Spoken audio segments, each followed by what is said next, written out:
Welcome to SK cooking. என்னோட ஸ்டைலில் mutton biryani எப்படி பண்ணலான்றதை பார்க்கலாம் வாங்க. அதுக்கு மட்டன் வைக்கிறதுக்கு வந்துட்டு ஒரு கைப்பிடி அளவு சின்ன வெங்காயம் எடுத்துக்கோங்க. ஒரு 2 டேபிள் ஸ்பூன் இஞ்சி பூண்டு பேஸ்ட்டு ஃப்ரெஷ்ஷாக எடுத்து கொடுத்துக்கோங்க.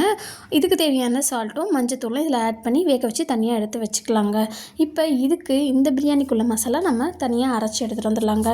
இப்போ பார்த்திங்கன்னா இதோட ஸ்பைசஸ்ஸு பட்டை, கிராம்பு, கல்பாசி, ஏலக்காய் இதெல்லாம் போட்டு அரைச்சி தனியாக எடுத்து வச்சுருக்கேன்.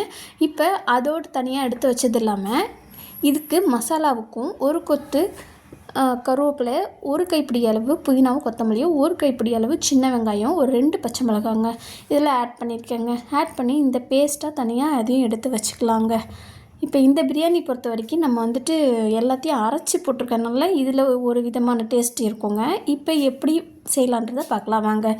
இப்போ இட்லி பானையை நான் வச்சுட்டேங்க. இந்த பிரியாணி இட்லி பானையை தான் வைக்க போகிறேன். ஏற்கனவே நம்ம சிக்கன் பிரியாணி இட்லி பண்ண தான் வச்சுருப்பேன். இதில் இட்லி பண்ண தான் இங்கே வைக்க போகிறேன். இப்போ இதுக்கு தேவையான 2 டேபிள் ஸ்பூன் நெய் விட்டுருக்கேங்க. இதில் ஒரு 4 பச்சை மிளகாய், இதுக்கு தேவையான ஸ்பைசஸ் வீட்டில் இருக்கிறத நீங்கள் ஆட் பண்ணிக்கலாங்க. இதில் வந்து 4 வெங்காயம், பெரிய வெங்காயம் நைஸாக கட் பண்ணி வச்சுருக்கேன். அதையும் இதில் சேர்த்துருக்கேன். இது நல்லா வதங்கட்டும். இது வதங்கினதுக்கப்புறம் பார்த்திங்கன்னா இதுக்கு ஃப்ரெஷ்ஷான இஞ்சி பூண்டு பேஸ்ட்டு தாங்க போடணும். இதுலேயே ஒரு 2 டேபிள் ஸ்பூன் போட்டிருக்கேங்க. அதில் ஆல்ரெடி 2 டேபிள் ஸ்பூன் போட்டிருக்கேன். இதிலே ஒரு 2 டேபிள் ஸ்பூன் போட்டிருக்கேங்க. இப்போ 4 பழுத்த தக்காளி இதில் கட் பண்ணி இதில் ஆட் பண்ணியிருக்கேன். இதில் அப்படியே சிம்மில் வச்சுருங்க. மூடி வச்சுட்டு ஒரு 10 நிமிஷம் கழிச்சு எடுத்து பார்த்திங்கன்னா நம்மளோட தக்காளி, வெங்காயம் எல்லாம் ஸ்பைசஸ் நல்லா தொக்காட்டு வந்திருக்கும்.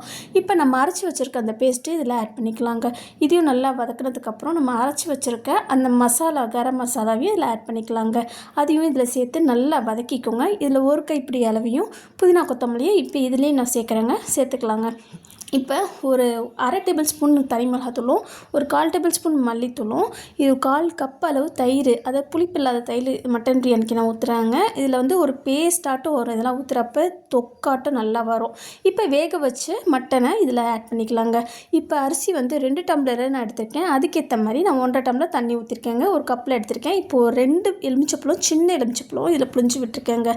நல்லா கொதிச்சதுக்கப்புறம் பார்த்திங்கன்னா நம்ம ஊற வச்சுருக்க அரிசியை இதில் ஆட் பண்ணிக்கலாங்க. ஆட் பண்ணதுக்கப்புறம் இப்போ தானுங்க நம்ம ஒரு 5 நிமிஷம் அப்படியே ஃபுல்லே வச்சுருங்க. 5லேருந்து 10 நிமிஷம் ஃபுல்லாக வச்சுருங்க. தண்ணியெலாம் கொஞ்சம் ட்ரை ஆகி வரட்டுங்க. இப்போ பார்த்திங்கன்னா தண்ணியும் அரிசியும் ஒரு சரி சமமாக வந்திருக்கும். இந்த ஸ்டேஜில் நம்ம சரியான பக்குவத்தில் தம்மு போடலாங்க. இப்போ மேலே ஒரு டேபிள் ஸ்பூன் அளவு நெய் ஊற்றிக்கோங்க.